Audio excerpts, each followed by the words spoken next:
Bonsoir, Mesdames, Messieurs. L'organisme iChallenge Diabetes tenait un événement sur le diabète juvénile aujourd'hui à Saskatoon. Des gens de partout dans la province ont fait le déplacement pour en apprendre plus sur la maladie.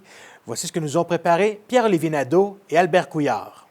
Notre garçon, lorsqu'il a eu son diagnostic, il avait environ 3 ans et demi. Le diagnostic de diabète juvénile peut être difficile à recevoir pour des parents, comme ça a été le cas pour Priscille Fortier. Bien, il y a beaucoup de choses à apprendre. Alors, prendre le taux de sucre, compter les glucides, donner l'insuline et s'adapter aussi tout au long de la journée à ses activités. Alors, c'était beaucoup de choses à apprendre. Et aussi, juste savoir qu'il va faire ça, avoir besoin de faire ça toute sa vie et l'apprendre à vivre avec ça aussi. C'était beaucoup.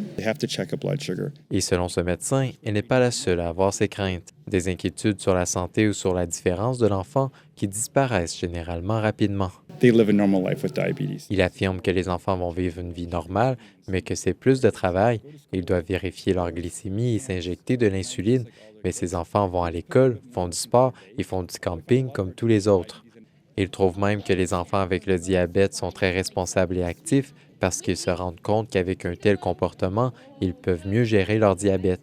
L'évolution de la technologie joue aussi un rôle. Aujourd'hui, le jeune Emmanuel n'a plus besoin de se piquer le doigt pour surveiller son taux de glycémie. Tu pèses un bouton, ça va dessus ton bras avec un petit collant. Tu veux mettre un plus grand collant dessus.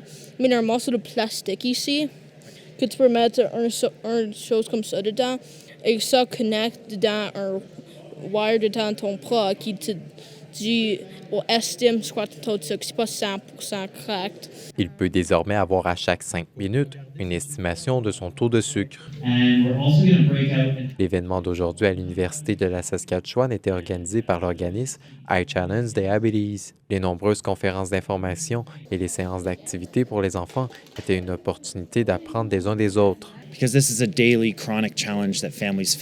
dit que c'est un problème quotidien pour les familles et que c'est important de se regrouper et de partager leurs connaissances. Il affirme que les travailleurs de la santé sur place veulent et peuvent offrir du soutien. 9 % de la population a un diagnostic de diabète de type 1 ou 2 en Saskatchewan. En tout, ils peuvent dépenser entre 400 à 8 000 $ en frais médicaux chaque année. Ici Pierre-Olivier Nadeau, Radio-Canada, Saskatoon. Voilà, Mesdames, Messieurs, c'est ce qui conclut ce bulletin d'information. Ici Karel Houth-Hébert et au nom de toute l'équipe, merci d'avoir été des nôtres. On se retrouve plus tard et d'ici là, bonne soirée.